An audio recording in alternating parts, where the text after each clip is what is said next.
Ellipse எப்படி பண்ணுறதுன்னு பார்க்கலாம். இன்புட் பாக்ஸில் போய் இன்புட்டில் போய் எலிப்ஸோட ஈக்குவேஷன் டைப் பண்ணலாம்.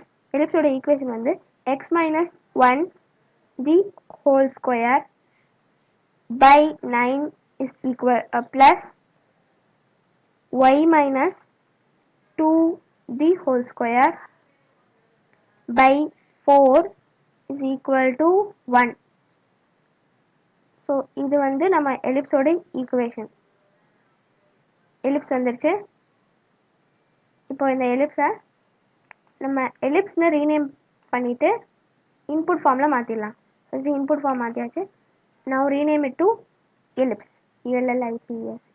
Right. First நம்ம என்ன கண்டுபிடிக்கணும்னா eccentricity. Eccentricity is a point. அது வந்து கிராஃப்ல தெரியாது. So eccentricity is equal to eccentricity formula of ellipse. Right? Okay. Next center.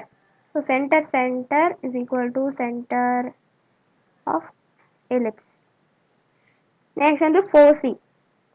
இதில் ரெண்டு ஃபோக்கஸ் வரும், அதனால 4C. F is equal to focus of ellipse. Okay, அடுத்து வந்து என்ன கண்டுபிடிக்க போறோம்னா வெர்டிசஸ் 4 வெர்டெக்ஸ் வரப்போகுது. So V is equal to vertex of ellipse. V1, V2, V3, V4 4 vertex வந்துருச்சு. நெக்ஸ்ட் வந்து major axis and minor axis. Major axis is equal to major axis of ellipse. Next minor axis is equal to minor axis of ellipse. Enter. Okay, major axis y is equal to 2, minor axis x is equal to 1. Next on the directrix. Directrix B is equal to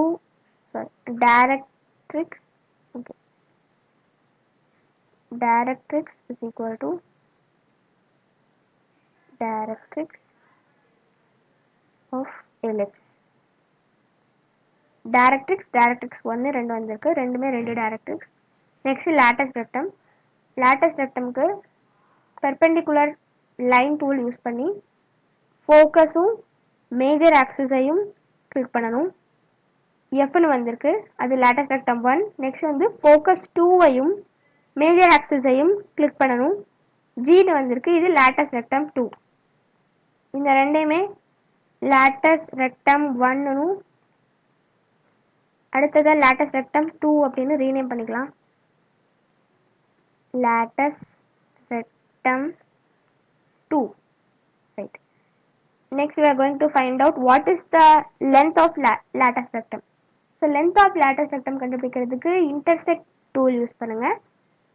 எலிப்ஸையும் lattice rectum 1 time, அப்புறம் இந்த side எலிப்ஸையும் lattice rectum 2 1 time click பண்ணீங்கன்னா நமக்கு 4 points கிடைக்கும். இந்த 4 பாயிண்ட்ஸ்ல AB வந்து length of lattice rectum 1, CD வந்து length of lattice rectum 2.